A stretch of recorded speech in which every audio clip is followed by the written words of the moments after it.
Bonjour tout le monde, j'espère que vous allez bien, j'espère que vous avez bien commencé cette journée du 17 novembre 2022, une journée que nous allons commencer doucement mais sûrement, pour vous plonger dans les dessous de l'actualité algérienne. Cette journée par un sujet un peu léger, comme ça vous allez bien prendre le petit déjeuner avec nous, avant d'entamer les autres sujets beaucoup plus sérieux, beaucoup plus complexes. راح نحكوا شويه بالفوتبول بولا كما يعيطوا في الغرب بولا عندي موشن دوها نتلمسان مستغانيم. J'espère que vous allez bien là-bas. والله البارح تبهديله صرات à Oran justement. Je vais parler à Oran, le Oran qui a accueilli les Jeux méditerranéens l'été dernier, cet été 2022. Oran qui a inauguré un stade flambant neuf. On pensait que le stade d'Oran sera la vitrine de la modernité du pays. Hein?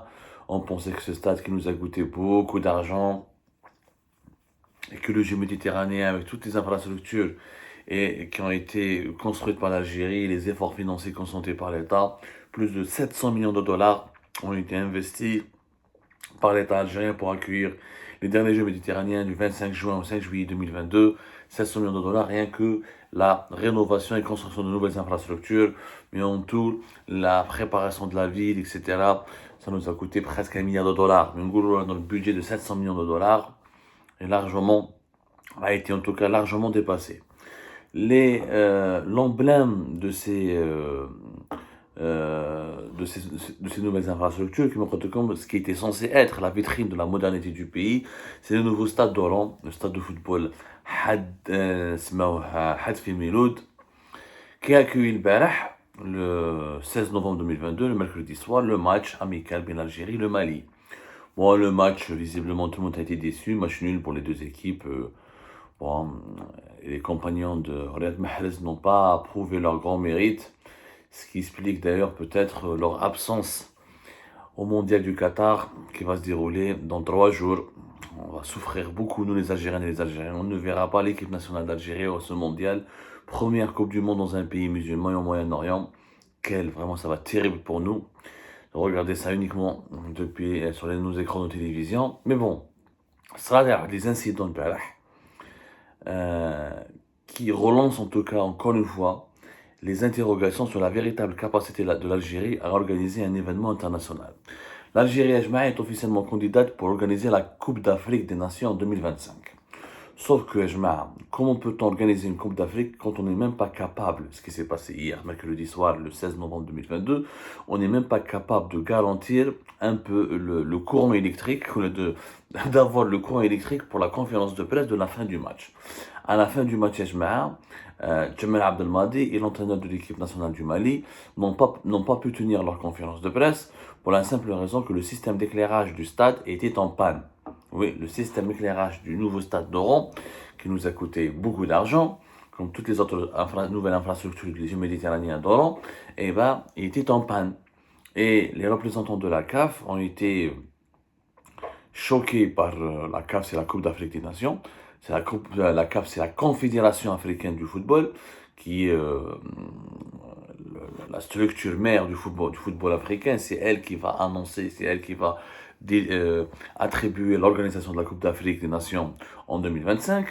Et donc, il y avait des observateurs qui étaient présents sur place, les représentants de la CAF, ils ont pris leur téléphone, ils ont commencé à filmer cette scène, tout simplement hallucinante, dans un pays gazier, pétrolier, un pays riche, parmi les plus riches du continent africain, mais qui n'est pas capable de se doter d'un système d'éclairage fonctionnel, alors que l'électricité, elle est pas chère dans notre pays, nous la fabriquons à 99% avec du gaz naturel, nous sommes un pays riche en gaz, et il n'y a pas d'électricité dans le stade le plus important du pays, le nouveau stade, ce qui empêche donc l'organisation d'une conférence de presse les deux entraîneurs des deux équipes qui devaient donc parler de leurs équipes et parler de la fin du match. La traditionnelle conférence de presse, à la fin de chaque match officiel ou amical, il y a les entraîneurs des deux équipes qui se présentent devant les médias pour répondre aux questions des journalistes et pour donner leurs impressions sur le déroulement du match et leurs impressions sur les prestations de leurs équipes. Il n'y a pas de conférence de presse.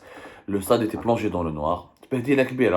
Donc, l'entraîneur algérien et l'entraîneur malien ont été obligés de quitter le stade précipitamment. Ils ne pouvaient pas attendre parce que l'électricité n'a pas pu être rétablie. C'est la première connerie. Et comment un stade flambant neuf, je dis bien un stade flambant neuf, à Oran, deuxième ville du pays. On vient d'accueillir à peine il y a 2-3 mois, il y a quelques mois en tout cas, les Jeux méditerranéens. On n'est pas capable d'avoir de l'électricité à un moment important de la fin du match. L'autre connerie, c'est le NTV. Le NTV, qui nous a habitués. Le NTV doit faire des bêtises. Le NTV NS, le NTV, en plein match, ils ont diffusé une image. Ils ont diffusé l'image. Ils se sont trompés sur les noms des deux équipes. Au lieu de mettre Alger, l'Algérie contre le Mali, ils ont mis le Mouloudia d'Alger contre le Mouloudia d'Alger. Qui fait un match, comme un match amical, c'est quand même un match de la FIFA, de la Fédération internationale du football. Et c'est un calendrier FIFA. Les matchs amicaux en ce moment ne sont pas. C'est pas parce que c'est un match amical qu'il faut le bâcler. Pas du tout. C'est un match qui rentre dans la. C'est un match qui est mi-officiel, entre guillemets. C'est-à-dire qu'il rentre dans le cadre des préparatifs des équipes de football pour, en prévision des compétitions officielles de football. Donc, les matchs amicaux sont des matchs préparatifs. C'est des dates officielles attribuées par la FIFA pour réglementer le calendrier des préparatifs pour les compétitions internationales et continentales du sport roi, du football. La télévision algérienne, elle s'est carrément trompée sur les noms des deux sélections dans l'affichage du résultat. Et quand elle a affiché les résultats, à un moment donné du match, c'était Mouloudia d'Alger contre Mouloudia d'Alger. Et bébé, l'équipe nationale, c'est quand même ton pays. Le Mali, c'est pas un pays qui est méconnu, c'est un pays qui est voisin, qui est très connu. Quel amateurisme, un amateurisme inquiétant, très très inquiétant. Et ceci dit, sincèrement, je pense qu'on n'est pas capable d'accueillir une Coupe d'Afrique des Nations. L'Algérie, je vous rappelle, elle est candidate pour la Coupe d'Afrique des Nations 2025 qui devait être organisée en Guinée. Et la Guinée, qui est l'un des pays les plus pauvres de la planète, vu les problèmes politiques qu'il est en train de subir depuis 2020-2021, la CAF, la Confédération africaine du football, a décidé de retirer à la Guinée cet honneur d'organiser cette Coupe d'Afrique pour des problèmes politiques, pour le manque de moyens. Donc plusieurs pays sont maintenant candidats, l'Afrique du Sud, l'Algérie, le Maroc, entre autres. C'est des pays les plus qui ont annoncé leur intention de reprendre le dossier. L'Algérie a présenté un dossier pour le moment. Le dossier a fait 6 stades, parmi eux le stade Taouahan, le nouveau stade d'Oran, stade de Blida, 5 juillet, un stade de Constantine et celui de Annaba. Bon voilà, l'Algérie, le ministre des Sports a fait une déclaration récemment en promettant que nous allons présenter un bon dossier pour organiser la Coupe d'Afrique des Nations, la CAN 2025.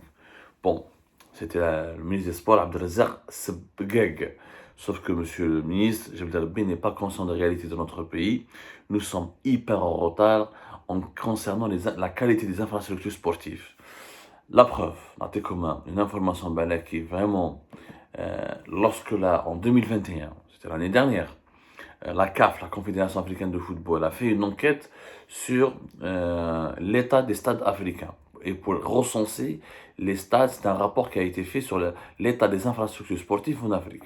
Le rapport avait pour but d'évaluer les capacités et des stades recensés sur le continent africain et savoir est-ce qu'ils sont conformes aux normes internationales. Parce qu'il y a un cahier des charges des instances internationales du football, notamment des cahiers de charges où il y a des normes qui sont fixées par la FIFA pour que un stade soit homologué.